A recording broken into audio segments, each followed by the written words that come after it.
Hello? I hear you very well.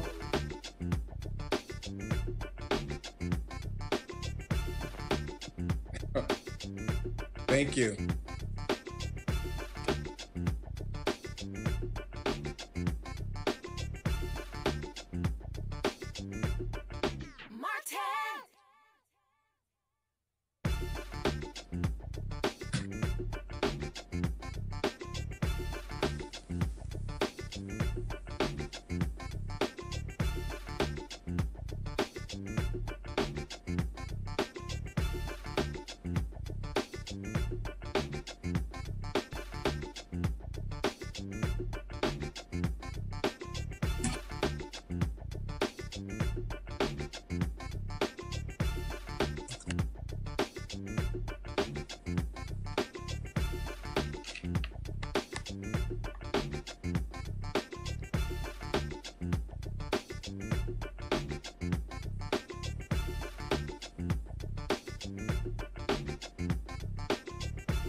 All right, y'all, coming up on Roland Martin Unfiltered for December 13th, 2018, a man from Delaware who was wrongly convicted of rape spent 39 years in prison. Folks, he got out today. Wait until you see his first steps being free. We'll have the video. We also the first pictures of Jasmine Headley being reunited with her one-year-old son. She's the woman who was sitting on a floor at a food stamps office, and when the security guards came and called the cops and snatched the baby out of her arms. Now the commissioner, he is now asserting, the NYPD commissioner is asserting that his officers were trying to de-escalate the situation. Really?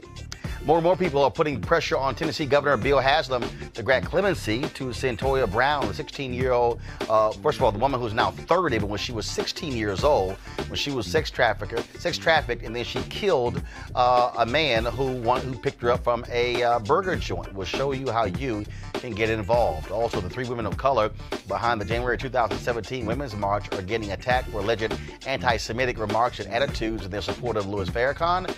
They are now fighting back. We'll show you a video that they dropped on Instagram last night. Also, the Republicans continue their assault on democracy, this time in Florida. Well, the incoming governor, Ron DeSantis, he wants to delay Amendment 4, which granted voting rights to the formerly incarcerated. Wait, I tell you exactly what he's trying to say. Also, a man is shot to death in a Walgreens in Los Angeles earlier this month. His lawyer is here to tell us that he was profiled for being black, gay, and homeless. Attorney Carl Douglas will join us. And also, a woman wins $1 million for a chicken recipe. Y'all remember this? She was on Oprah's show a long time ago. Well, social media went and dug up that clip of Oprah. Not really so excited about how that meal tasted. Well, guess what? Oprah is actually responding herself to them digging that video up. We'll show the response. Folks, it's time to bring the funk on Roland Martin Unfiltered. Let's go. He's got it. Whatever the biz, he's on it. Whatever it is, he's got the scoop, the fact, the find. And when it breaks, he's right on time and it's rolling. Best believe he's knowing.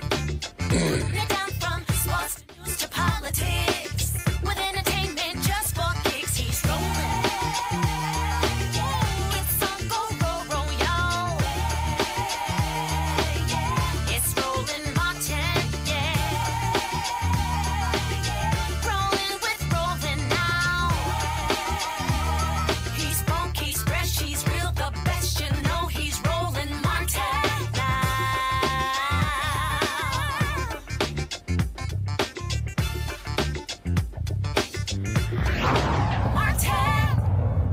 Last night, an exclusive right here on Roland Martin Unfiltered, the attorney for Elmer Daniels, a man who spent 39 years in prison in Delaware, broke us the story that a judge signed the paperwork for the charges to be dropped against him, and that he was getting out of prison today. Well, here is the video of Elmer Daniels, his first steps of freedom.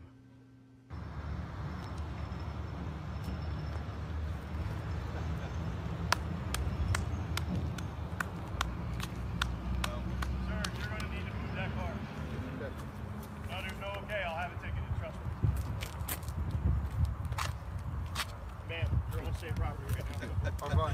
Good job. Excuse us. Good job, man. Congratulations. Free man. And of course, we wanted Elmer Daniels on the show today, but he is right now at home celebrating with his mother and 14 brothers and sisters. As we said, he spent 39 years in prison, and he was convicted. That the judge was white, the jury was white, his attorney was white, prosecutors were white. But there were issues with one of the expert witnesses, and it was his attorneys who were able to get the right information presented to the judge, and those charges were indeed dropped. And so he walked out of prison today after 39 years. And he previously was granted an option to plead to a lower to a lower charge and to have his time reduced. He said, "Look, I did not commit this rape." And as a result, he, of course, released from prison. And so we hope to have him on soon. And so to Elmer Daniels, I'm sure it's one hell of a party at the Daniels home as their son, their brother, is now home after 39 years in prison, convicted when he was 18 years old. And let's go to the story coming out of New York, of course. You remember, of course, the video of Jasmine Headley. She was the black woman who was in a food stamps office. And there were no seats. She sat on the floor with her child. Then the security called NYPD. Now, the cops union in New York claims the officers were trying to step in to stop a dispute between the mom and the peace officers assigned by the New York Human Resources Administration to provide security at that office. I can't actually tell that was happening. The NYPD commissioner has also said that he has seen body cam video, and they were actually trying that. Folks, if you actually look at this video, it's not hard to figure out. I mean, they literally are I don't see anywhere in this video where the officers are trying to stop the resource officers. I don't see where anybody is saying, "Hey, everybody back up, be quiet, leave her be, let's sort it out." No, what I see very clearly, them pulling on her, trying to remove the baby from her arms. Now, remember, it was Headley who was then arrested and sent to Rikers Island. She was there for several days before she was released from the notorious New York City jail. A judge dropped all charges, but there was an outstanding warrant in New Jersey, so they kept her in Rikers Island until Tuesday night. New Jersey authorities dropped that warrant, so she got out and was reunited with her baby. Damone, folks, we should have the video of her. So this was, of course, a photo, her being reunited, of course, with her child there. And so, again, talk about unbelievable. But again, you hear these cops talking about de-escalating the situation, but did you actually see that? Joining us right now is DeLacy Davis, Black Cops Against Police Brutality. DeLacy, when you hear the commissioner saying, "Oh no, my officers are trying to de-escalate," I'm sorry, I'm watching the video trying to see where was the de-escalation. Well, you're right, Roland. What happens is incredulous that the commissioner would make such a statement, and that is part and parcel of the problem, as you and I have talked about this in the past, and that is that law enforcement is tone deaf, and law enforcement has a mindset that says, because we're the police, what we tell you, you should believe, and don't believe your lying eyes. And that started with Rodney King, and it has continued. In de-escalation, what you may have seen was someone sitting on the floor with Miss Headley and talking to her in a very calm and respectful voice while she sat there on the floor with her baby. That was not de-escalation. That was law enforcement escalating their behavior.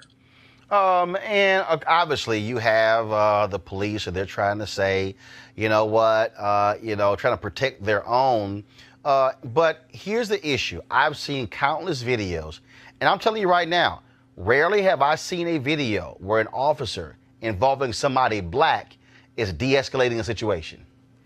Yeah, we haven't seen a lot of video around it, and I imagine that it happens some places, but it's not happening as frequently as we see the aggression and the escalation. And I believe, there was an ACLU report some 10 years ago that talked about police violence and use of force. And it said the attitude of the police officer on the street was a reflection of the leadership at the top. And this is what we see. When the commissioner gives you a pass and says they were de-escalating, and the police union says they were de-escalating, Yet the Brooklyn District Attorney, who is the highest law enforcement officer in that area, Eric Gonzalez, says that it was horrific, the violence that he saw. The judge, Craig Walker from Brooklyn, says it was a horrific arrest. And New Jersey courts, even I think from a sympathetic point of view, they actually dismissed the warrant, gave her a fine and community service. So everyone who's supposed to be in this continuum in terms of law enforcement, some people are synthesized to it, while law enforcement is saying and taking a hard line as though there's a need to be tough on crime with a 23-year-old holding a baby sitting on the floor. They just don't get it, and it's coming through in what they're saying.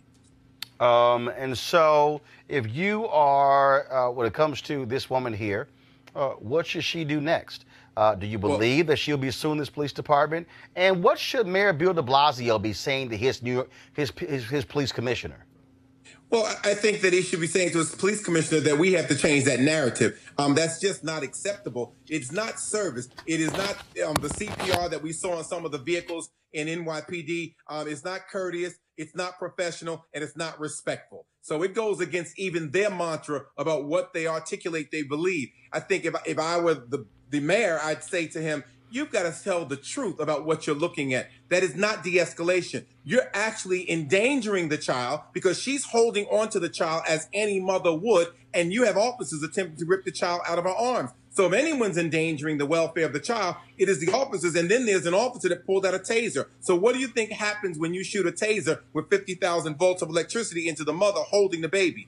What do you think? And what happens if you miss the mother and hit the baby? So it's just it's a failure on every level, from a community policing failure, from a community relations failure to a policing failure. The social reality is that she was not a threat to anyone sitting on the floor. And if you believe that there was a problem, then there was a need to sit, talk with her, and try to talk her into a chair, even bring a chair over to her. I'd be curious to know, was the place crowded? Was it overcrowded? Was there no place to sit? Was she just frustrated with being there in terms of service delivery? And again, that is not providing service to her as a client in the public. All right, Delisha Davis, we appreciate it. Thank you so very much. Thank you, Roland. All right, and folks, for the people who are watching us on Periscope shortly, the show will be going away on Periscope. You need to go watch the rest of our show on YouTube. So go to youtube.com/Roland S. Martin, youtube.com/Roland S. Martin for the folks who are watching on Periscope. Now let's talk about Cyntoia Brown. Of course, the woman who was 30 years old, yet it was 14 years ago when she was sold into sex slavery, killed her captor. She is now being forced to serve 51 years in prison for being eligible for parole. Tennessee Governor Bill Haslam leaves office in early January. Pressures mounting on him to provide clemency and release her from prison. Now, folks like Kerry Washington, Cornell Brooks, former head of the NAACP, Common, Meek Mill, and Congresswoman-elect Ayanna Pressley, all voicing their support on social media for Cyntoia Brown, also Viola Davis. Now, MoveOn.org has a handy script for people to use when calling Governor Bill Haslam of Tennessee. They have the number, which is 615-741-2001. Here's some key parts of that particular script. Be polite and calm. While we might be angry, we need to send a consistent message that can't be twisted to discredit us. Cyntoia Brown has been in prison since she was 16 years old, and no young person should be punished for being a victim of abuse and trauma. Governor Bill Haslam cannot wait any longer. Cyntoia's freedom matters. The governor's leadership is important, and Cyntoia is counting on him to do the right thing now.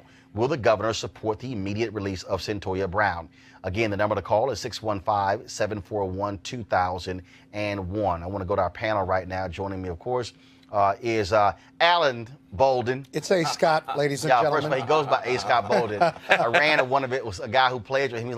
He said, who does Scott think he is? Going by A. Scott Bolden. He said we were in college. His name was Alan Bolden, but now all of a sudden he becomes a law partner. Now it's A. Scott Bolden. And you've got to honor and respect that. And if he was an old black preacher, it'd be A.S. Bolden. That's right. That's right. But standing for A.S. So joining us on the show is attorney Alan Bolden, former head of the D.C. Democratic Party. Also, of course, my frat brother, Dr. Greg Carr, chair of Afro-American Studies Department at Howard University, and Eugene Craig, CEO of the Eugene Craig Organization out of Maryland. I'll start with you, Scott. Yeah. Call you what? E. Sloan Craig. E. Sloan Craig. Yes. So I'll start with you, Alan. I don't answer to Alan. Yeah, but if your wife call you, if Erica call you Alan, you gonna answer to it. Yeah, I thought so.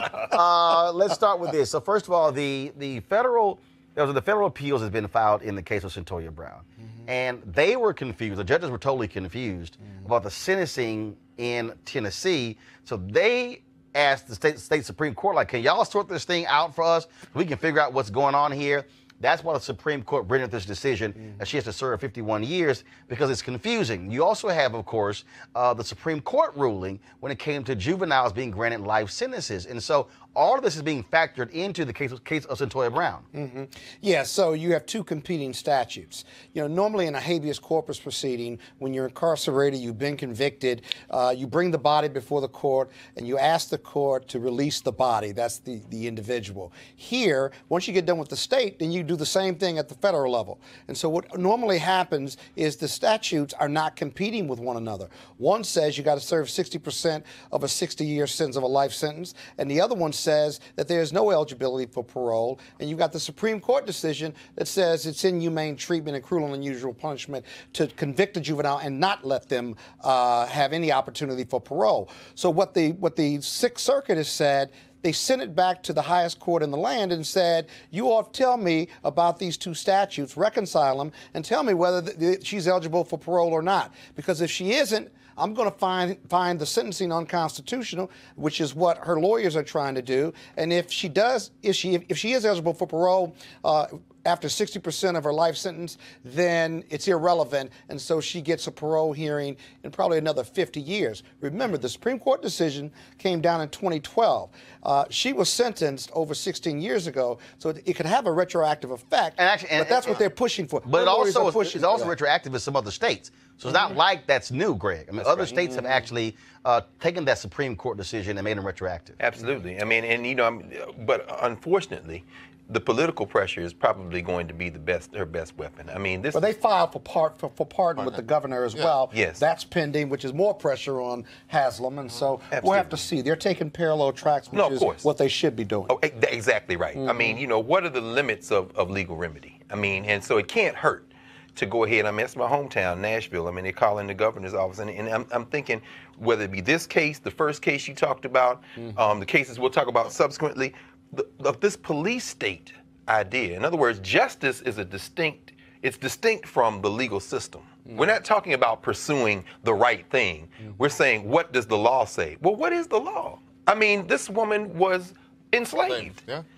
I mean, you know, and now, of course, years from now, they'll celebrate her resistance, but that doesn't do her any good. Eugene, of course, the prosecutors are trying to say that this was premeditated. They're saying that she had the intent to rob him. Let's just even take what they're saying. Okay, let's say this is a student. Let's say this is a young woman who's a student and she's going to school, and then she makes a decision to rob somebody. Okay, so you're factoring in how that person's growing up. Okay, this is somebody who was forced into prostitution. Yep. 16 years old.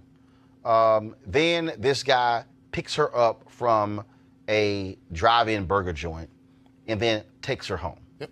Right? This is not a normal situation. This is not somebody who is thinking in their right mind or whatever the heck. This is somebody who literally is living under duress. And so to act as if this is just somehow, look, it's no big deal. Sure, she was prostituting. Sure, she was involved in sex trafficking. Sure, she was being held against her will, but she shouldn't have shot and killed a guy. Yeah, you know, if I can impress my lawyer friend here, I'm not a lawyer, but Did you play one on TV? I play one on TV.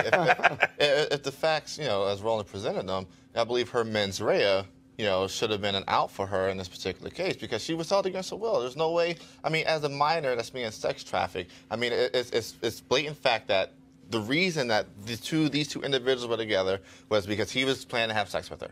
He was planning to have sex with a minor. That's the first. That should have been that should have been the focus of the police there. Yeah, but that doesn't absolve her from the violent act she's committed. Let me tell you something. As a conservative, as a libertarian, you know, and Monday, you know, I called out the NRA and all the gun rights groups that you know that push the narrative that hey, women need to carry to protect themselves from this particular situation. They're quiet on this. You know, Senator-elect Marsha Blackburn from Tennessee should be leading the charge on this. Oh, we know that's not. Yeah, we know it's not going to happen. But she should be leading the charge on that. At that. the trial level, they argued that, you know, she had alcohol syndrome from when she was born, one, and she had these other stress factors.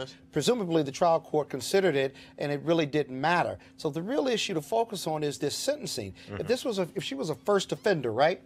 Why is she getting a life sentence as a juvenile and being tried as an adult for a murder? I'm not excusing the murder, but what I am excusing is as a juvenile, after 10, 20 years, you're a different person, and that's what the Supreme Court recognized. Well, I mean, and you see as well, I mean, talk about parallel tracks in the broader sense of these social campaigns.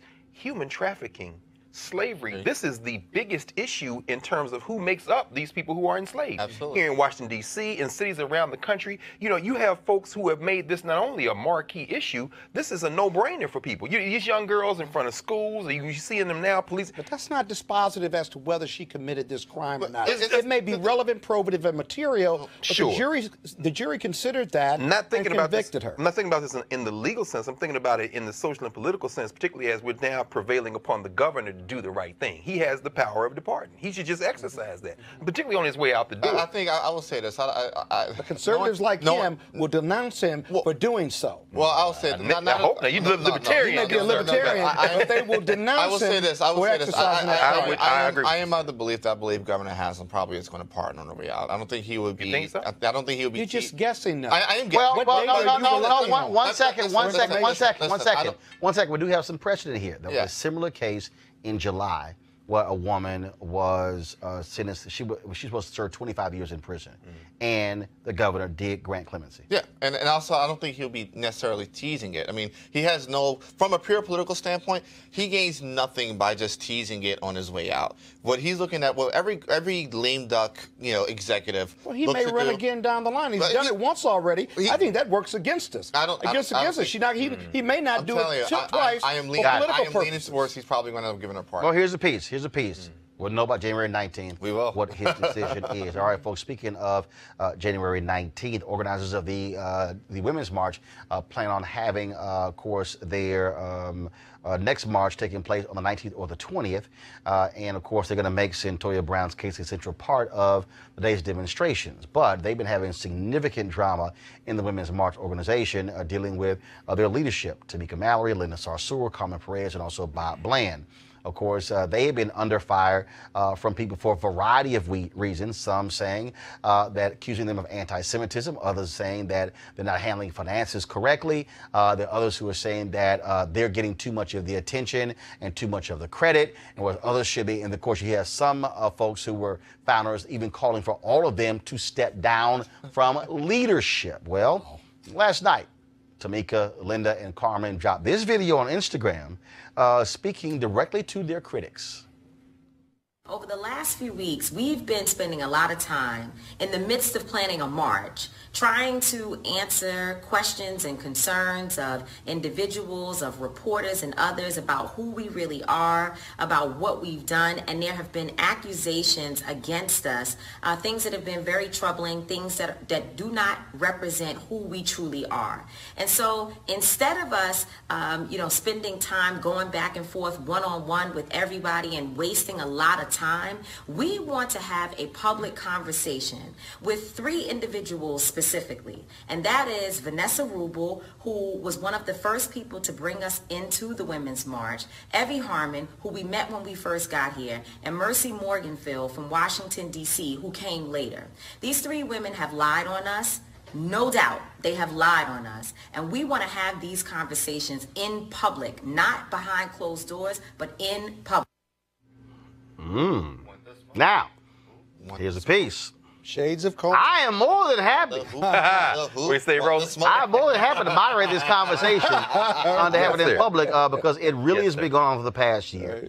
Things began to ramp up, of course, when Tamika and Carmen sat on stage at Savior's Day, where Minister Louis Farrakhan spoke. Right. Many folks have been ripped them, saying that because of Farrakhan's comments on that particular day and his past comments, they should denounce him. Tamika has made it clear that the Fruit of Islam Nation of Islam gave her significant support when she suffered a murder in her family. Linda Sarsour, they've also been attacking her as well, and also Carmen. It's been lots of drama here, and you have folks who are Jewish, who are criticizing them. You have folks who are white. And you have other critics who are saying that you have white women who don't like the fact that you have the people who really are running the organization are 3 women of color. I mean, it's loads of drama. I want to bring in our panel here. Now, granted, look, we're talking to all men here about the Women's March. But it is still a story that is quite interesting. There also was a piece that was done, I think, in Tablet. I think that's what it's called. I saw it. And so it's of course, Jay was my producer. Jay's Jewish. It's a Jewish publication. Jay would know. Appreciate that, Jay. Thank you very much. And I saw the story, and so again, Greg, I want to start with you. I mean, the amount. First of all, let's put this in historical perspective. Yes, sir. Okay, for people who believe that everything was great, wonderful, and just exciting and even keel, the civil rights movement has no understanding that if you read this story here, I mean, you really see shades of what you've always seen in movements and organizations where certain people ascend to leadership. You know what, Roland, I'm glad you said that. But those might want to jot down a title. You're always talking about books. Like I said, you got to start that book club, brother, because you constantly talking about reading. Harold Cruz, many people know his book, The Crisis of the Negro Intellectual. But the book that he wrote, entitled Plural But Equal, talks about this tension at the heart of the black Jewish struggle in civil rights. You had Jewish organizations that wanted to advise black folk in places like the NAACP, Major Spingarn, who was informing on the NAACP because he was working with the military at the same time. They want to advise black people on what to do, and at the same time, they were telling Jewish organizations something different. In other words, everybody want to intervene and tell black folks how to struggle, but they don't want black folks to participate in that conversation for themselves or for their organizations. So that thread comes through the 60s. You see it in the Student Nonviolent Coordinating Committee. You see a split in SNCC. Many SNCC folks who are still alive, still very sensitive about that. You see it in the Jesse Jackson campaign, the so-called Hymietown remark. You see it with Martin Luther King. You see, so in other words, this is nothing new. Farrakhan, this whole notion of anti-Semitism is utterly absurd. Why do I say that? What is a Semite? The Arabs are Semites. These are Semitic people. If you're talking about Sephardic Jews, Ashkenazim Jews, European Jewry, we don't want to put too fine a point on this, but what we're really talking about is a very important and heavy political lobby, not only in this country, but worldwide. We see what happened with Mark Hill at the UN a couple of weeks ago, trying to bring pressure to bear and telling people you can't struggle on your own terms. In other words, you have to do it the way we want you to do it, and if you don't do it the way we want you to do it, we are going to take over. And much respect to these sisters, particularly Sister Tamika, because there's so much pressure on them. So even if you take the issue that exists between folks who are criticizing them, who are Jewish, and saying that they should be condemning Farrakhan for anti-Semitic, you also have the attacks on them in terms of organizational. Yes. Again, I look at large organizations. I mean, look, during the Black Freedom Movement, Thurgood Marshall was highly critical of Dr. Martin Luther King Jr. He said, oh, Martin goes out here, give these speeches, and all he does is leave us with the damn legal bills. Okay? No, that actually happened. True. Then of course, you had Adam Clayton Powell, who could not stand Dr. King. That's right. And could not stand other civil rights leaders because he felt he was because he was the one who was moving legislation on Capitol Hill, that he was the preeminent civil rights leader. Then, of course, you also had the friction. Of course, SNCC and SNCC people calling the king, here come DeLord. Yeah. Calling him DeLord. Yeah. Okay, that was a nickname for him. So you had all of these things that were going on that were happening. And so people need to understand it's not a shock that you would have people complaining, saying, oh, Tamika, Carmen, Linda, y'all, and Bob, y'all getting all the credit when it's these chappers out here who are doing all the work. If you read, today is the birthday of Ella Baker. How about if that? you read Barbara Ransby's book on Ella Baker. Yes, sir. Ella Baker had tension between her and Dr. King. Because Dr. King believed it was pulpit to pew. She felt it was pew to pulpit. And she wouldn't let King or any other organization at those young people. That's why they worshiped her with SNCC. Right. So that was a meeting at the president's house at Shaw University between the president, Y.T. Walker, and Dr. King. She busted into the meeting like, no, I ain't going to let y'all take this over because SCLC gave the initial funding for the conference at Shaw. And so it's not a shock to me, Eugene, to see people complaining about certain individuals getting all the credit and the glory, being named Glamour Women of the Year, being on Essence magazine covers, people saying, well, how dare y'all get all of this? You've always seen that in large organizations. Yeah, I mean, and the thing is this: the criticism of these ladies, it may have now reached new heights, but it's not new. I mean, I remember on our previous show, we had Janae, who was very heavily involved with the Women's March, come in and give us a lot of the backstory about what was going on, and a lot of the white women were being very critical of Tamika and Carmen at that time. Largely. A lot of BS reasons, a lot of reasons that did not hold any weight. But, this is an extension of this. This isn't anything new. This is, something that, has been going on. Part of leadership. But you also saw, Scott, it was very interesting. So I was at the Women's March convention in Detroit. And you had all these battles going on because they asked me to MC a part of the program. So then you had these people who were saying, oh, no, he can't MC because we think he's homophobic. BS.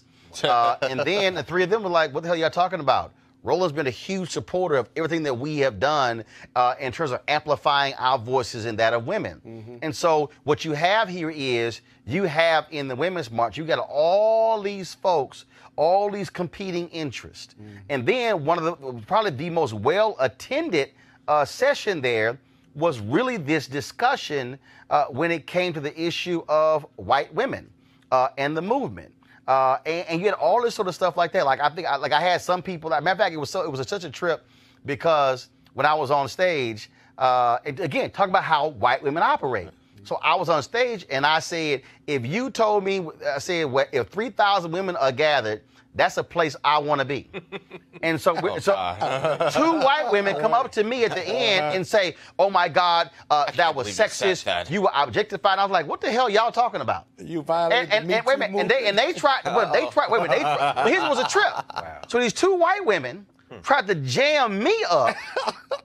But these black women who were waiting to get a photo were like, oh, hell no, y'all going with that bullshit. Right. They were like, no. So it was a trip. So you had these black women who were checking these white women like, no.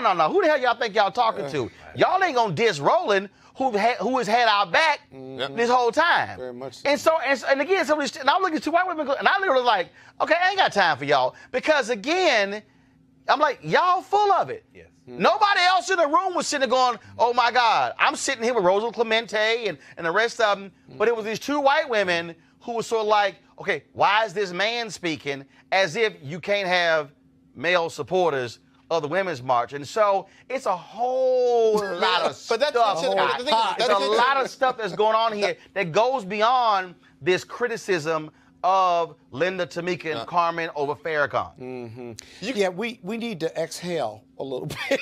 Everybody just needs to exhale, maybe hire a mediator. I mean, the reality is this. You've got multiplicity of women and interests and issues in the Women's March, and with that is a not a cesspool, but a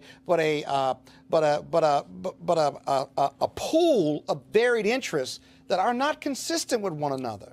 And managing those inconsistencies and putting all those issues into one pot to make changes for women across the board, I just think inherent in the mixture is going to be a challenge. And Greg, look, we also have to deal, and again, this is where I think for a lot of people, and this is why that session was so important in Detroit, there are a lot of white women who have no clue about history. Yep. When you have some of the foremost women leaders of the suffrage movement, who are racist. Come on, who are flat out racist. Come on. Who made it clear. Who don't realize they are. No. They were overt racists. Go look at the fight over the 15th Amendment. They said, do not give the vote to Sambo before you give it to your wives and daughters. That's Susan B. Anthony. That's Elizabeth Cady Stanton. That's why Ida Bell Wells was like, I don't roll with y'all like that. Very seriously. You had battles between Frederick Douglass and Susan B. Anthony. That's right. Over the 15th Amendment. That's right. And so you had that going on. Then you also had with National Organization for Women. They were like, no, that's the white women's organization. Right. Because we need to understand that women were only included in the 1964 Civil Rights Act because the racist Judge Smith out of Virginia thought by putting women into the bill, that actually was going to kill the bill. That's right. When in fact it actually helped its passage. And so the reason, so then if you go look at Title IX, okay, which was passed in '72, Title IX had nothing to do with sports. That's right. Title IX was about opening the professional schools to women. That's right. White women benefited, who became doctors, lawyers, engineers, scientists, professors, and they benefited from the 1964 Civil Rights Act, which black people made possible. So you got this. So this whole. So this tension with these women of color and white women has deep historical roots, Greg. Roland, you know, what you experienced in Detroit, very important. And it's important that you talk about people like Rosa Clemente. I mean, we're talking about, people talk about intersectionality. We think about Audre Lorde, who brought this up in the 70s and 80s. You know, we are many things at once. When people talk about Sojourner Truth, the reason she has to say, am I not a woman too? Is because white women are trying to leapfrog over this race struggle to deal with this gender struggle. So this whole ain't I a woman speech comes out of that. And in terms, talk about the National Organization of Women, who is the patron saint in many ways of Ruth Bader Ginsburg? Pauli Murray. She talks about the great Pauli Murray, one of the greatest intellectuals of the 20th century, a lawyer, in fact, ordained as a saint in her Episcopalian tradition. This black woman is the one who forces the issue of gender into that conversation. So the 64 Civil Rights Act, Title IX, you have a black woman sitting there, an intellectual, helped write the Ghanaian Constitution, force it, Howard Law School grad, injects this into the bloodstream. So when you see these sisters protect you, Roland, on this issue, because nobody, look, it's 4 men here today, but tomorrow it's going to be some women, but yesterday it was some women. It's always who's raising this gender issue and why? Race is at the center of this, and it's out of Wells telling you. And I just think everyone understand, that's when you, with this struggle that is going on. Then, of course, because it's not only that, it's a black woman who's in D.C., who they name-checked, who was highly critical of them, saying, wait a minute, it's the local chapters. But again, let me provide for people so you understand the tension.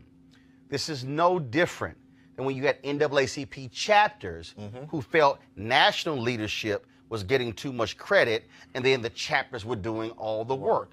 You need to understand, again, history. Your organizations have always had that. If you really want to understand it, go read the book, I Never Had It Made. Come on, brother. Some of the most vicious takedown of Roy Wilkins came from Jackie Robinson, who ripped Roy Wilkins because he said how he was egotistical. Keep in mind. And against Medgar Evers. Yeah, and keep in mind, 1959. Come on, brother. Roy Wilkins called Dr. King a radical because he felt Dr. King was getting too much attention. And so, folks, don't be confused by what's happening in the Women's March right now with Tamika, with Linda, with Carmen, with Bob Bland. Watch this, Roland. I mean, we've always seen this. Watch this. Colorism. Watch this. This is a very sensitive topic because, it's like you say, once you read Mary McLeod Bethune and Mary Church Terrell. These are two titans, but if you look very closely, look at the correspondence of what's going on, there were tensions between those two. Okay, but we got to say what Roland's saying is very true. I understand. It's true. And you all both have given us all and everybody watching the show a history lesson. Right. Because Alan, you had no clue about the history lesson. But go ahead. I'm messing with you. I know. But go ahead. Hold on. It's very informative. Even for me. I love it. But the reality is this. What matters most isn't the resolution. I pose a question to you. Yes. How do they resolve this issue here's what it is. with that deep historical roots? No. The reason you have to go through the historical timeline is to get people to understand that this is the reality of organizations maturing. So it's unresolvable. No. That's not what I just said. What I said is this is the reality of when you have organizations that are being formed and that are being created, where you go through this. You go through these tectonic battles. People forget W.E.B. Du Bois has significant battles with the NAACP when he led the Crisis magazine over what he was writing and reporting over what they wanted. So you always have that. I think what Tamika is saying in that video is, okay, versus y'all talking over here, and versus y'all talking over here, and versus a couple telling the tablet, versus this sister in D.C. She's like, no. Have a public conversation. Because, see, when you put folks in a public conversation, then now you're accountable, and now you can't hide behind quotes. You can't hide, and now you are facing your accusers. Well, you know what's and now your different. accusers can also be checked on what they have to say. But, Ron, you know what's different? What's different now is, of course, we live in a different age because of technology.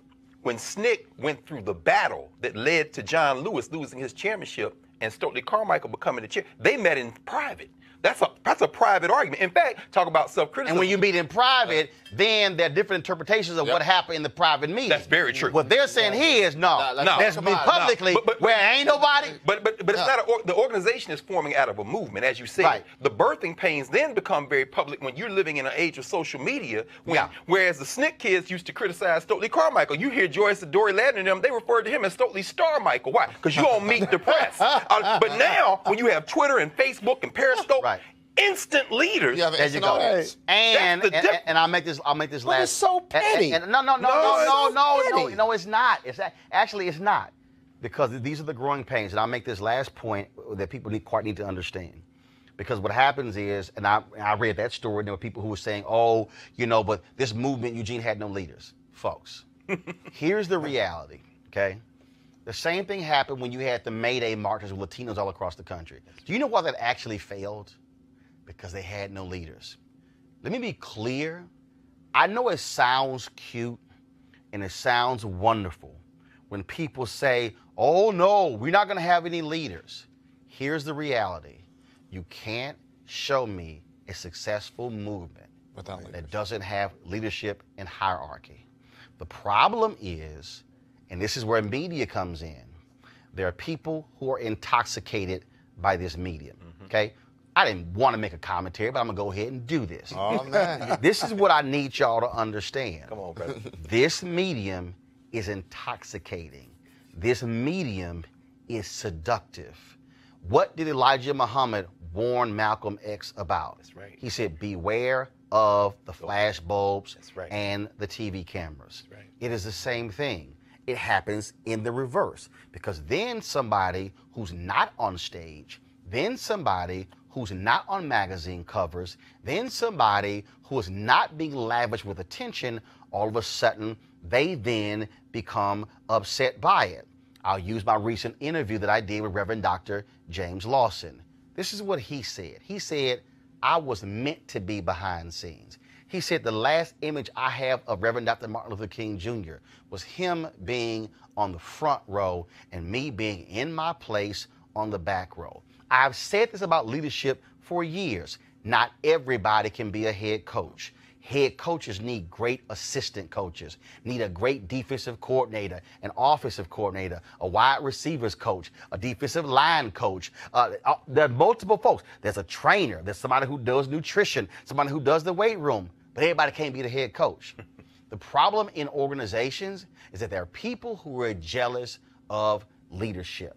I am not absolving anybody in the Women's March who's in leadership of any responsibility. But what I'm saying is you have to understand how seductive media is. And there are others who don't like it when somebody else gets the credit and say, why are you getting more credit than someone else? Because it is a natural form of leadership. The person who is in a leadership position is who people go to for quotes. It's the person who's on television, the person who's on radio, the person who is in newspaper. And so maybe to your point, Scott, how do you resolve this? What needs to happen is the people who are critical of them for the attention they're getting, they need to check their motives. Exactly. Because what you should be asking yourself is, why did you get involved in the Women's March? Was it about being on a magazine cover? Was it about being in newspapers and on television shows? Or was it actually about the work? If you're a Reverend Dr. James Lawson type person, you know what you're concerned about? The work. He is one of our greatest organizers in history. Many of you have never even heard of him. You have never even heard of him speak. Today, Ella Baker was born in 1903 on this day. Come on, brother. She is arguably, not Matter of fact, the NAACP Legal Defense Fund put a tweet out saying she was one of the most important women leaders. And I said no. I said she was arguably the most important civil rights leader because it was Ella Baker who went from progressive organizations in the 1930s and 40s. That's right. To leadership in the NAACP, working on the national office and going out in the field, to then going to the SCLC and then going into SNCC. She served as the continuum in those organizations. She literally constructed SCLC, not Dr. King, not Wyatt T. Walker. She literally built SCLC. She was the one who actually helped form and shape SNCC. The point there is, most of y'all don't even know who Ella Baker is. Or SNCC. Because she wasn't in the newspapers on television. She wasn't Dr. King. She wasn't Ralph Abernathy. She wasn't Roy Wilkins. She wasn't Whitney Young. She wasn't James Farmer. She wasn't John Lewis. She wasn't in that core of leadership. And so what should be happening here is, in the Women's March, as in any organization, ask yourself the question, why am I here? Is it about the work or is it about attention? And once you deal with that, you can then deal with the rest of the stuff. But I dare say, after I read that entire tablet article, critical of them on all kind of reasons about anti-Semitism and Farrakhan and organization and money, you know what really stood out? People who didn't like the fact that they were getting the attention more than anything else. Check your motive before you check anything else. All right, folks, here's a word from one of our partners. I want you to write this website down, marijuanastock.org, marijuanastock.org. Now, I'm going to tell you why. As we transition into the holiday season, this is the time when we start thinking about giving and sharing. Sometimes the best gift that you can give someone is an opportunity that could potentially change their lives. That's why Transatlantic Real Estate has created this incredible investment opportunity for the everyday investor, and it involves legal marijuana and crowdfunding. Now, we all know that legal marijuana has created one of the fastest growing industries in the country, multi-billion-dollar industry. We also know that crowdfunding has made it easier to be an early investor of an opportunity. But it gets even better. Transatlantic Real Estate, folks, here's what they've done with their business model. They buy land that supports marijuana grow operations and lease it to licensed high-paying tenants, which means that you are the landlord of a licensed marijuana farm in a high-growth market. Now, for a limited time, you can invest as little as $300 up to $10,000 before the company goes public. Now, here's some more good news. They've extended their offer, okay, which means you still have time to be involved if you take action now. But here's the deal, though. You must complete and confirm your application to participate. You have to complete the process. Now, a lot of you are going to spend all your money buying gifts of something you're not going to be able to use in a year, but this is an investment that actually could pay off over a number of years, even decades. You could also make this an investment for someone special. Now, all you got to do is go to marijuanastock.org. That's marijuanastock.org to get in the game. Let's talk about what's happening in Los Angeles, folks. Jonathan Hart, 21 years old, shopping in a Walgreens in Hollywood on December 2nd. 8:10 p.m., shot dead by a security guard. Now, the original claim was that he was shoplifting, but he wasn't. His attorney, Carl Douglas, says he was targeted because he was black, gay, and homeless. Now, Walgreens has apologized and fired the security company. But Jonathan is still dead. Joining us right now is attorney Carl Douglas. Carl, welcome to Roland Martin Unfiltered. Brother, thank you for having me on your show, man. Looking forward to it. When you look at this story here, again, so they initially said he was shoplifting. Now they're saying he wasn't. What the hell? Why then was he shot? There was a dispute, Roland, between he and the security guard. The guard pushed him. He pushed the guard. There may have been a punch thrown. He then turned and started walking toward the door. The cop pulls out his gun, raises it, says, "Freeze." As John keeps walking, the cop fires one shot, shoots him in the back of the neck. He falls and dies right there. And so they fired the security company, but he's dead. I mean, that's no. So what are you seeking on behalf of this family? First of all, are the DA's office, are they going to investigate? Are they looking to charge someone? The DA's office right now is currently investigating the case. It has been presented to them, and they are determining probably over the next 4 or 5 days or so what they're going to do.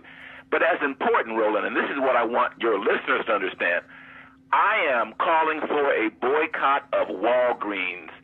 There are 54 Walgreens stores in L.A. County, 622 in California, 9,500 across the country. And in Los Angeles, of those 54 stores, only 4 of them had armed security guards. Those stores were in the black, the brown, the homeless, and the LGBT communities. That is wrong, my brother. And until Walmart is made financially responsible, they're going to keep having armed guards in these stores. That's just not dangerous for Jonathan Hart. That's dangerous for me or for you. And that has to stop. Got to ask you this question. Obviously, I've heard from other African Americans, Jasmine Headley, she's been tweeting this story. Where are white gay folks? Are they joining you in this? Are they also upset?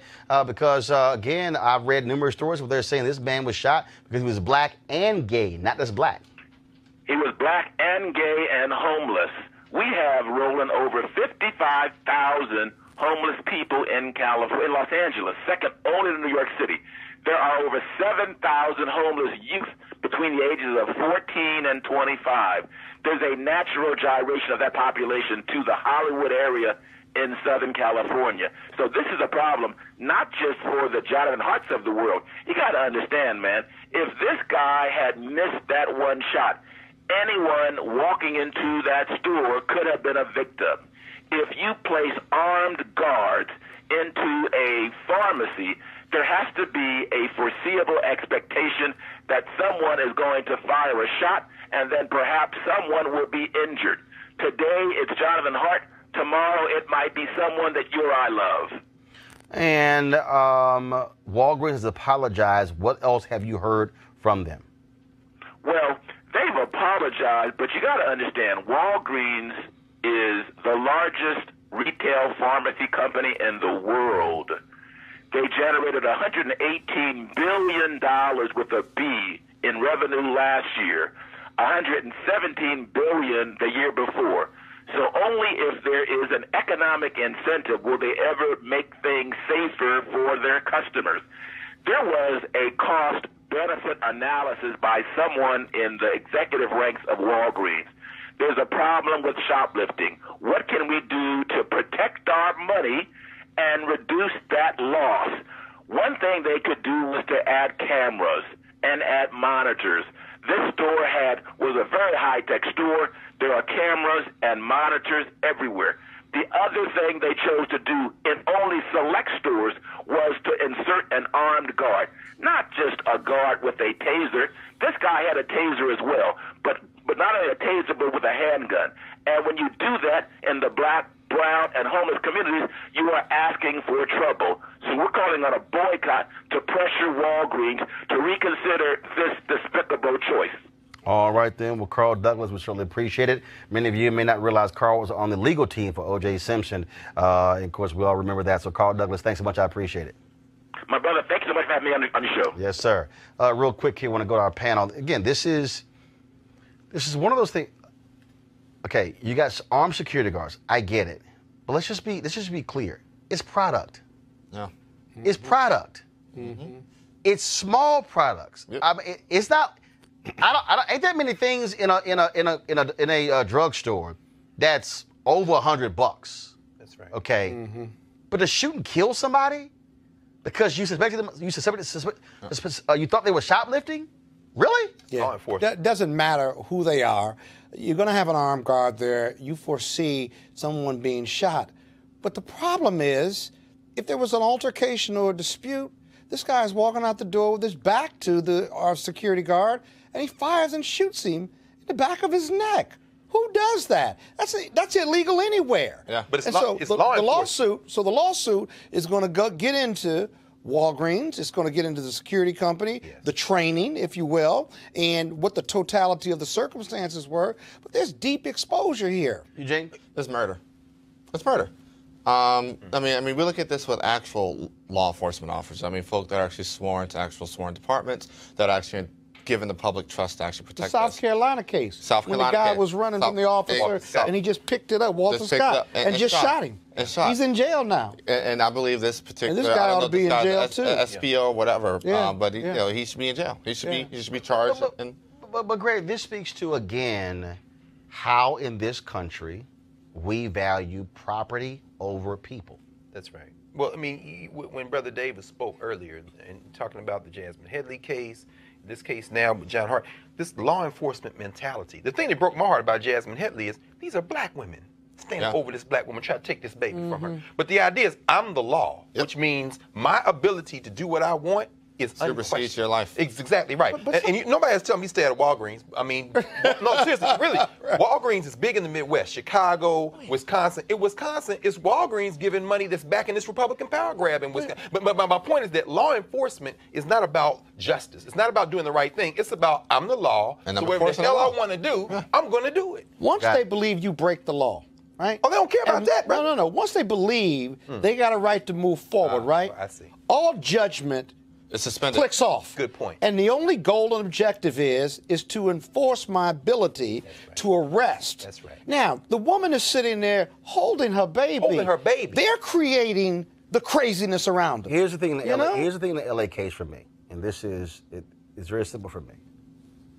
If you can have an armed security guard, the rule should be very clear. Unless someone's life is in danger, unless somebody has come into that store with a weapon or is trying to use something in the store to hurt or harm somebody, you cannot use deadly force. In fact, I don't even believe a security guard should be using a taser. That's right. It is property. I believe security guards' job is to detain. We're talking about the drugstore. And report. This is not somebody coming to the register trying to rob it. Even in malls with thousands of dollars worth of property, most of your malls, at least here in the DMV, Maryland, Maryland, DC, and Virginia, they have no pursuit policies. So if you're running, they're not going to pursue you. They may catch you down the line via camera and working with the police. But right there in that particular act, they're not going to pursue you, and they're not going to shoot you. See, when you talk about black people, this is what Carl's point is. When you talk about black people, that doesn't even work. Look at what happened over Thanksgiving in Alabama. This man is just trying to detain the police.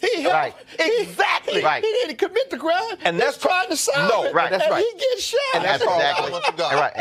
And that's how. If it wasn't so serious, it would be hilarious. Right. How they shoot black people in this country. And again, those security guards, them being fired is one thing. They should be charged and prosecuted. Watch that for what they did. With what they did. So we'll see. We'll be following this case as well.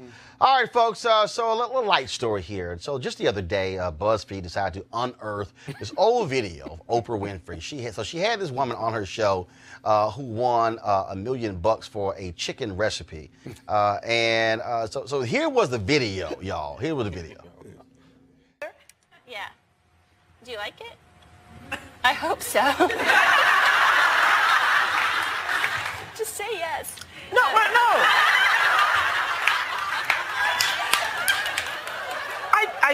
I do like it. I like it very much. I think, did we add salt and pepper? I think we needed salt and pepper. No, there's no salt and pepper in it. But you can add it yourself. I would just like, I think it's delicious is what it really is. Okay. So no, whoever made this is the good stuff. Yeah, okay, that's the good stuff because we made it. I'm just thinking it needed a little, little salt and pepper, but the flavor of the waffle with the onion and the spinach is good. I don't know how I'm going to get the bite of chicken too with the glaze on the there. The sauce is really good. I bake it with the skin on, but you can take it off afterwards and just dip the chicken in the sauce if you don't want to eat the skin. Oh, really good with this. Okay, good. Thanks so much. Really good. Okay, let me explain something to y'all. The fried I've done TV for a long time. Do y'all know why? Do y'all know why you will rarely ever see me actually eat somebody's food on TV? Come on, bro. Because I ain't going to be like Oprah. No, sir. I ain't going to lie to your ass. I remember. I'll be like, this bullshit don't taste good. I'm letting y'all know. So this video went all around for the past 2 or 3 days.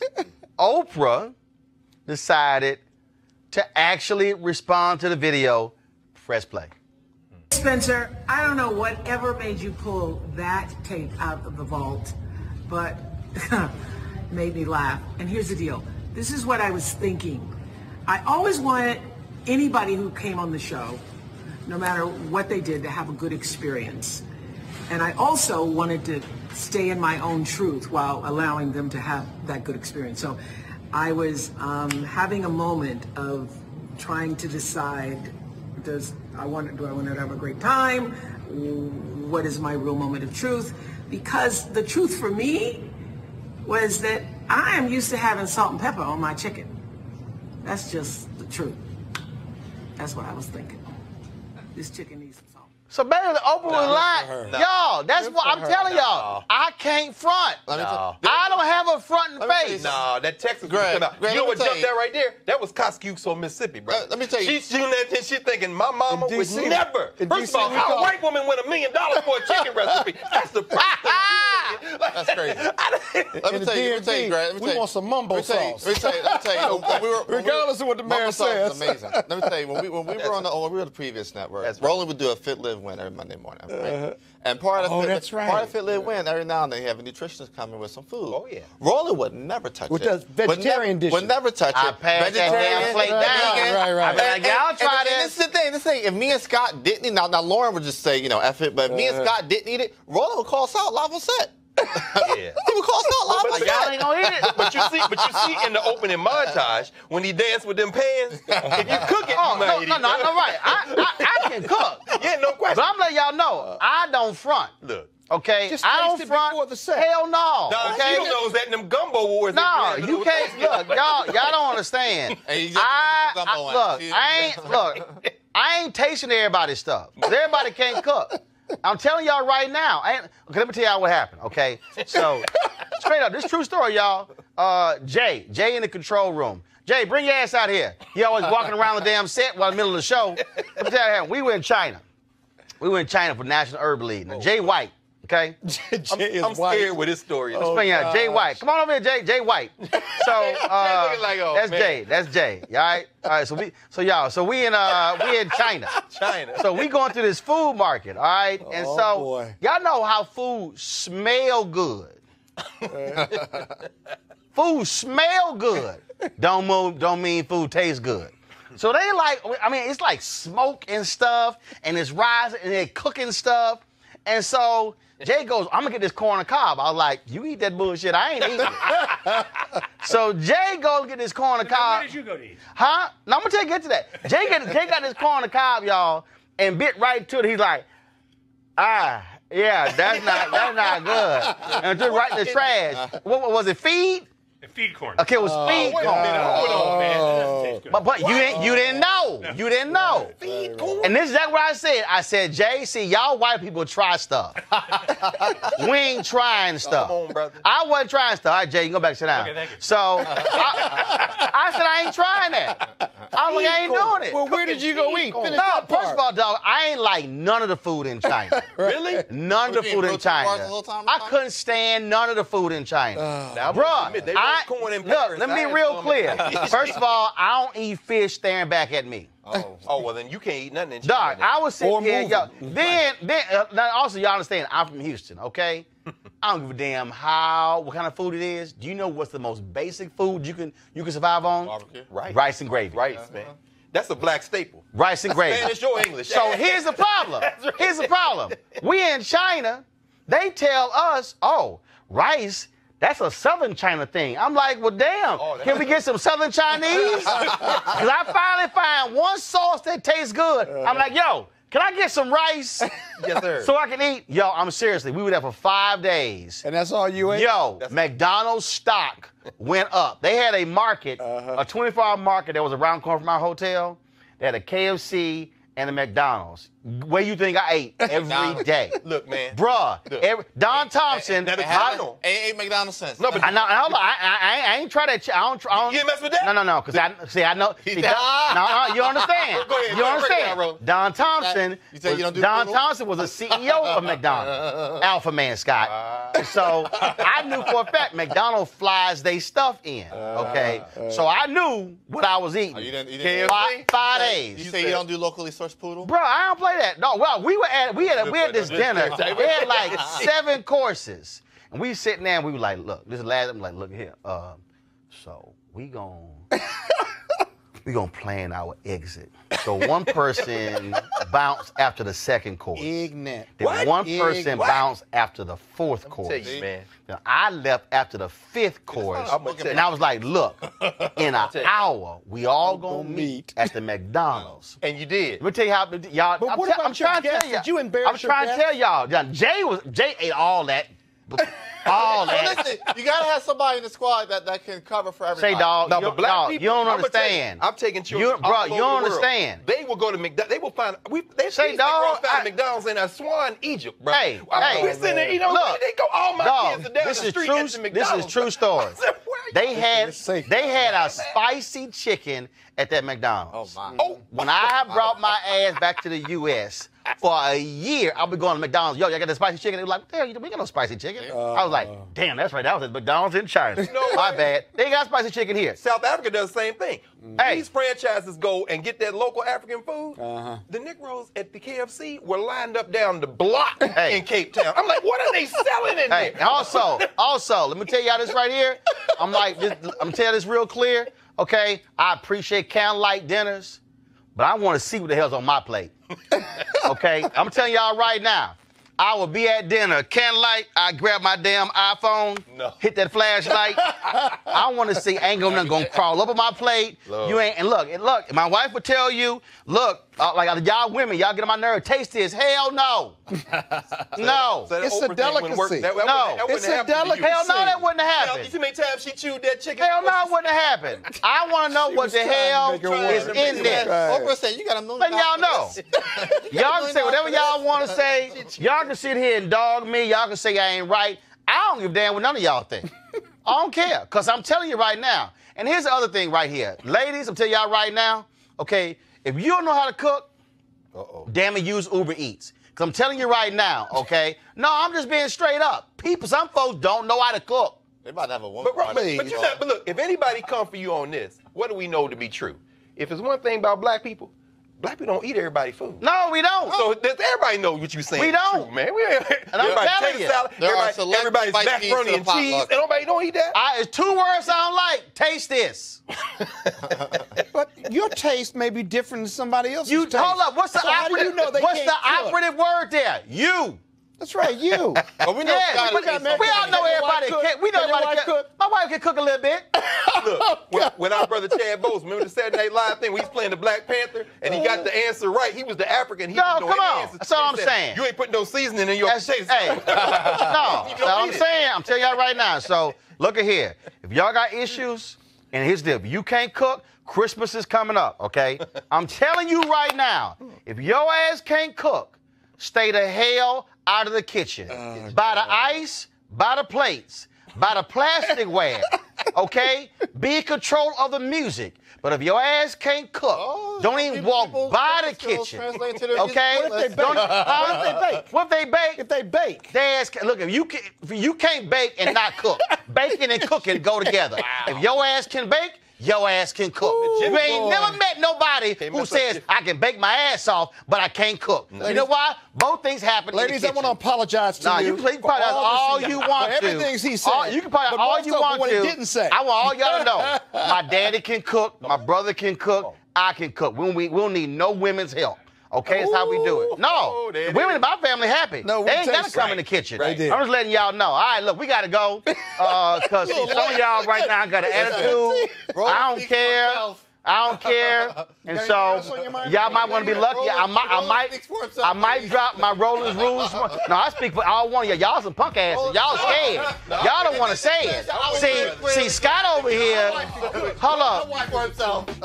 Yeah. Okay. All right. I'm just letting y'all know. My wife can cook. Right. Cook Okay. her ass off. Right. You know why he's saying that? And I ain't He's on just saying TV that. right now because she's watching. That's okay. See, he don't want to go It's home, real. and she gonna knock his ass down before I speak 10. truth. Then why in the hell you speak ain't truth. defend my honor by saying I can cook? You ain't talking about her. You talking about every other woman because my woman can burn. Who? Everybody knows who knows my wife knows she can burn. There you go. You've eaten my wife's cooker. She can I ain't burn. ate your wife's cooking. Yes, you have. When? You just forgot. When? You just forgot. When? We ain't never had no potluck. Yeah, we were together and stuff, and you ate. That wasn't even your house. That wasn't? That was somebody else's house. Oh.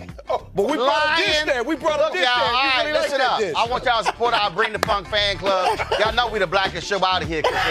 You ain't gonna have this conversation. Yeah, y'all remember I had Nikki Giovanni on. Hell, we supposed to be talking about her damn poetry. We talking about food for about 50 minutes. And the interview was only an hour. So we talking about her poetry book for about 10 minutes. All right, y'all can support our fan club by going to Roland Martin Unfiltered to support us. Of course, every dollar goes to support this show. We certainly appreciate it. It's the blackest show, the most unapologetic show out here as well. Because look, y'all know MSNBC can't keep it this real. You damn well know Don Lemon can't keep it this real. You know Joanne Reed can't keep it this real. And you know, oh no, they can't.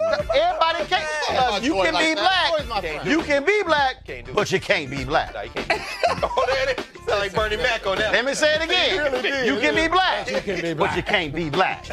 Y'all know what the hell I'm saying. And so, Harris Funkner, not even included. So, again, I want y'all to support us at RolandMartinUnfiltered.com. Join our Bring the Funk fan club.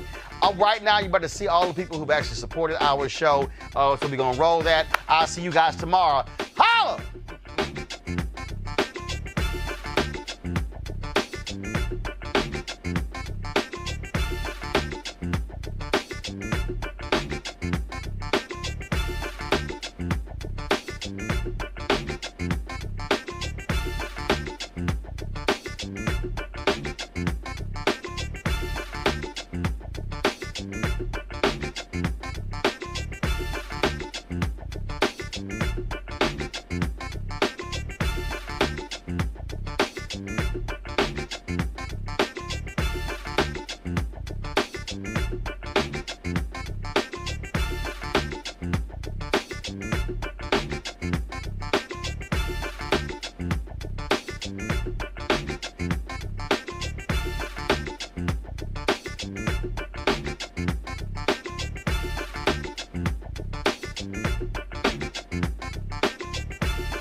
Peace.